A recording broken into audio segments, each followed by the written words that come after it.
What is up, everybody? Nell here with my UFC 205 recap video. Happened last night. I hope you saw it because it was spectacular. Lived up to all of the hype. So check it out if you didn't see it. I made 9 predictions, but only 7 of those 9 fights actually happened. And out of those 7, I got 4 of the picks. Whew, and I was nervous. All right, so let's get into it. First, on the prelims, I chose Khabib Nurmagomedov to beat Michael Johnson, and he did. This ended in the 3rd round. I haven't seen you in a while, Khabib. I forgot just how strong you are, your technique, the soundness. So, first round goes, it was actually Michael Johnson who struck first. He actually landed a shot. Seems like he stunned Khabib a little bit. He got loose, got a little rhythm there. He didn't finish him or anything, but looks like he was going to win that round until Khabib got the takedown. And just how dominant he was, how strong he was, easily getting side control, easily getting them out. Now, Michael, of course, was moving the whole time, getting back one leg, a half guard, and things of that nature. But every time he moved, Khabib had the right counter movement. And he was so dominant on top. He looked so heavy. It seemed like Michael Johnson had like a 200-pound man on top of him. He just seemed so heavy. Second round, pretty much all Khabib. Dominant ground and pound. A lot of the shots landing cleanly. Michael Johnson took a lot of punishment. Also carrying Khabib's weight. Just like I said, he got muscle. Khabib was like, turn over, muscle him over. After the second round, I believe it was, Michael Johnson's corner said, if we see you get in that type of trouble again, we're going to throw in the towel. That's how bad it was. Michael Johnson is a tough fighter. 3rd round, more of the same. Then Khabib got him in a Kimura. And then it was really bad. I was like, Michael, please tap. Michael, please, ref, please stop it. Michael, please tap. And he did. So it ended in 3rd round due to a submission. Great win for Khabib. And of course, he called out Conor McGregor, the winner of the main event and all of that. And yeah, he has made his case. Tony had a great win against RDA. And I actually don't think they should have to fight each other. Give one man the next title shot and then the other. I don't think that Khabib and Tony should have to fight each other. You let me know what you think. Should Khabib get it first? Should Tony get it first? Should they have to fight each other? I say just one after the other. Anyway. Next up, got my next pick. I chose Frankie Edgar to beat Jeremy Stephens, and he did. And whew, first round, that Frankie, that technique, he's so quick. He was quicker than Jeremy. Jeremy was so much bigger. I was like, if he gets caught, he's going to be in trouble. And he did get caught in the 2nd round. Jeremy actually landed a kick, followed up with some nice shots, had Frankie whirling on the ground. He had to get back up, and he, old man, veteran Wiley, tricked his way through that 2nd round. He was like, jab, move, stay away, jab, move, stay away. I mean, I had him up against the fence, hit his head, the whole 9. So his experience really carried him through this fight, even though Jeremy Stephens is a vet as well. But, you know, Frankie's been around for a long time. All 3 rounds, I believe, went to Frankie. It was a unanimous decision, and correct me if I'm wrong. Great win for Frankie Edgar. It was nice to see the crowd behind him chanting his name there in his hometown. Frankie's just like, you love to root for him. And so who would you like to see Frankie Edgar fight next? Next up, on to the main event. I lost this pick. I chose Miesha Tate to beat Raquel Pennington. She did not. It was a 3-round unanimous decision, and Raquel just outworked her, outstruck her. She was cleaner. And throughout, honestly, after the 1st round, I was like, Miesha doesn't seem like she wants to be here anymore. And that's not to take anything away from Raquel, but she was just, again, Miesha wasn't sharp. We've seen Miesha come back from great danger and fights, and that fight she was just surviving. Didn't really seem like she was trying to win. It just seems like it just didn't seem like she wanted to be there. And sure enough, after Raquel got, I believe, the unanimous decision in her favor, she announced that she was retiring, that this was her last fight. So just real quick on Miesha Tate. She is one of the first like pioneers of women's MMA. She's one of the first like real stars, working the social media, working the interviews, working her body, doing everything she could to get herself and women's MMA out there. She's always been one of the best ambassadors for the sport. She will be a Hall of Famer. I don't know what else I can say about Miesha Tate. She's just been awesome for women's MMA, probably a little underappreciated because she'll always be attached to the Ronda Rousey cycle. But that feud between her and Ronda Rousey also did great things for women's MMA, so she's even a part of, helped in that way as well. So all that to say, thank you, Miesha Tate. Now, next up, I lost this pick as well. I chose Chris Weidman to beat Yoel Romero. I said if he can get through the initial barrage and then get it into the later rounds, he would win. I was wrong. Throughout that 1st round, Yoel was like, I'm not the same Yoel. I'm not going to blow my load. I'm going to keep my cool. I'm going to be measured. I'm going to wait back a little bit. I'm going to let you go first, Chris. I don't know if he got in there with someone new, a new coach, some new trainers. I don't know what happened there, but he had a different game plan. This wasn't the same Yoel Romero, so this was more of a chess match. And it went back and forth. It was actually quite close. I really don't know who the first 2 rounds went to, but I know who round 3 went to. This is when the fight ended. Yoel actually caught Chris coming in. He had like a flying knee and cracked him on the top of his head. Blood started dripping out before Chris even hit the floor. Yoel, of course, climbed on top, ground and pound. And once she gets on top of you, especially if you're already injured, it was a wrap. Ref stopped the fight. He ran around, saluting, walking around the ring, marching. It was a great scene. Called out Michael Bisping, who was there. Michael Bisping flipped in the bird. It was a fantastic scene. The crowd was going wild. I was going wild. The bar was going wild. So great moment there for that middleweight division. Great win for Yoel Romero at 39 years old. I didn't expect it. I think a lot of people probably lost some money on that one. So who do you think is next for Yoel Romero? Title shot? You let me know what you think. I think probably. I mean, you're going to make him fight Jacare again? Now let me know what you think. So now on to the first of the three title matchups. And first up, I got this pick. And still, your UFC Women's Strawweight Champion, Joanna Jedrzejczyk. She beats Karolina Kowalkiewicz in a 3-round unanimous decision. And she just, like I said, Kowalkiewicz needed to get this in the close quarter. She probably even needed to try to take her down. She did land a big shot. I believe it was in round 2 it was, but really she just took a lot of punishment. Joanna found her distance first. She landed first. Then she got real loose by the end of just the first round. She was kind of dancing a bit. She had a nice pep in her step. She was putting together combinations. She had kicks. She was keeping Karolina away from her. That's pretty much how this fight went. She probably doubled her on the shots landed. So again, Karolina was tough. She couldn't get her out of there. And there was even a moment where she actually clocked Joanna. Like I said, I believe it was the second round, second or third. Someone let me know for sure there. So there was a moment. She had a moment.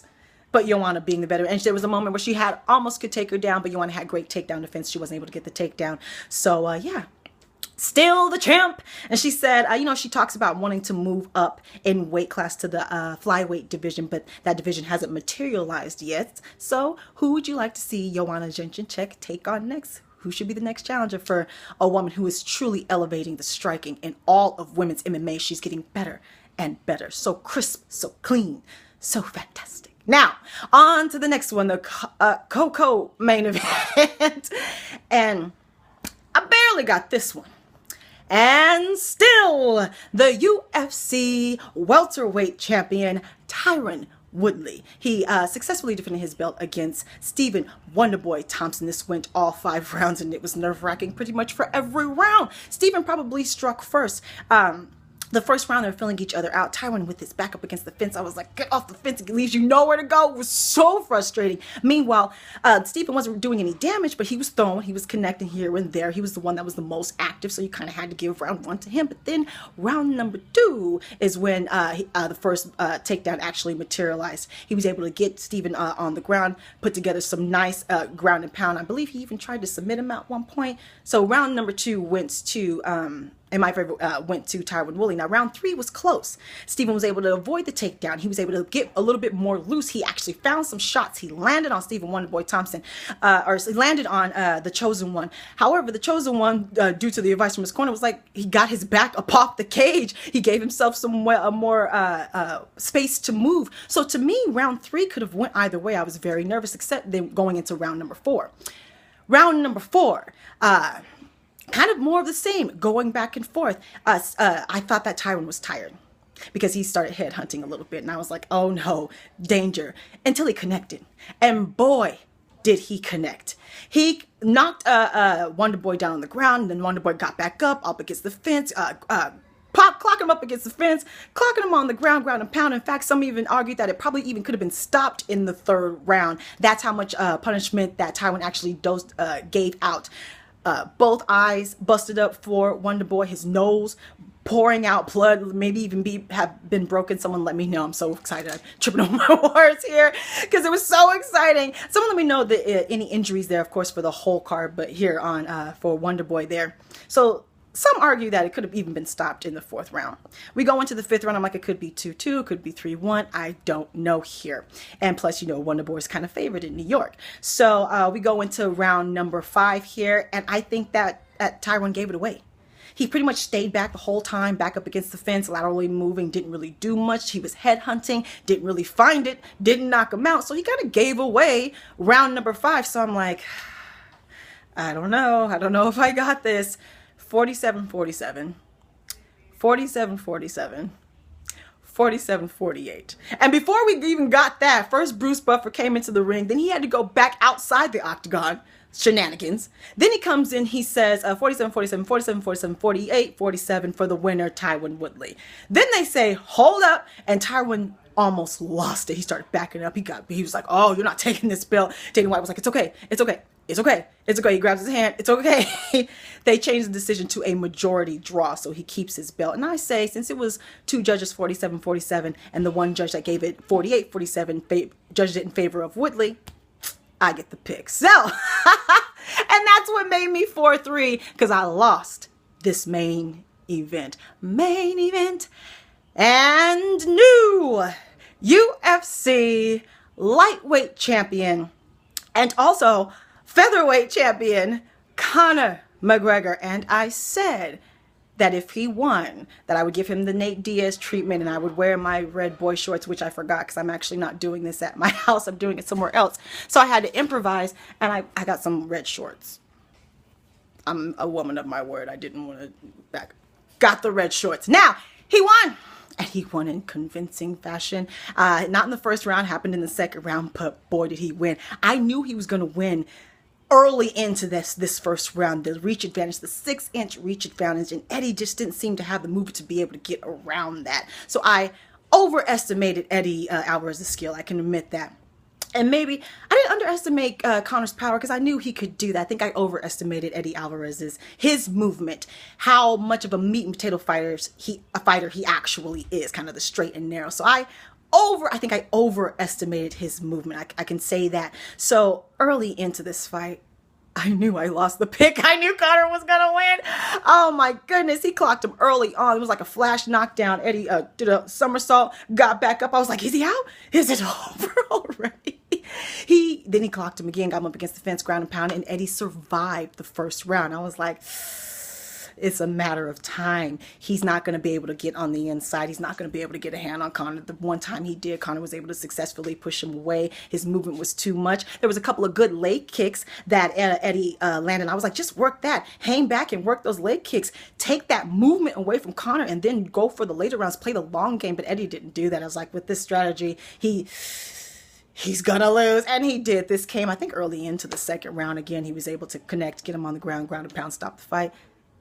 And new red shorts. And I have to say, this is an amazing feat. He is the first person to hold 2 belts in 2 different weight classes simultaneously. We don't know what's going to happen from here. I didn't watch the post press conference. I told you it had nothing to do with Conor McGregor. Look at one of my last videos. I said I don't like the 1-by-1 format. First off, it takes way too long, and it takes away steam for potential future matchups. Conor McGregor started stuff with like half the people on the roster before this event started. He started stuff with Khabib. They're now in the same division. Why not put them in the same room? That makes no sense to me. So I didn't watch it because I just don't like that format. I didn't have the time. Now, so let me know what's going to happen next. Is he going to forfeit 1 belt? He's going to keep the both? Let me know what the word is, because I don't know. Let me know what you think should happen. I think he should vacate the featherweight belt and just stay with the lightweight. So saying that, who do you think should be next? Khabib or Tony, whatever. Let me think what should be next for Conor McGregor. Let him enjoy this. Let him celebrate this. I'm not looking to see him fight anytime soon.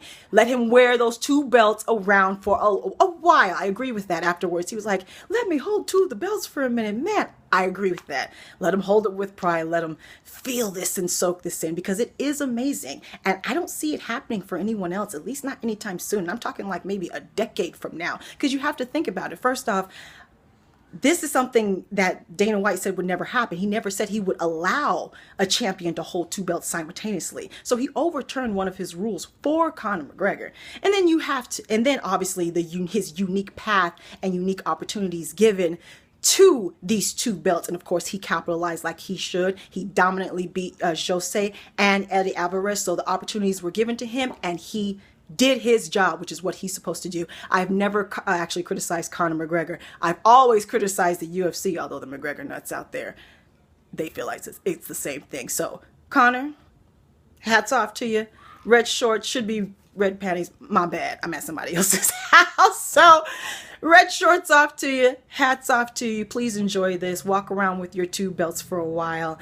And yeah, who do you think should be next for Conor McGregor, the new lightweight champion and also featherweight champion? Let me know how you doing on your picks, any injury updates. I gotta cut this video short. Follow me on Twitter and Instagram, where I will have 15-second predictions and recaps. Follow me on Facebook. I'm now on Snapchat. Subscribe, like, talk to me, take care, and goodbye.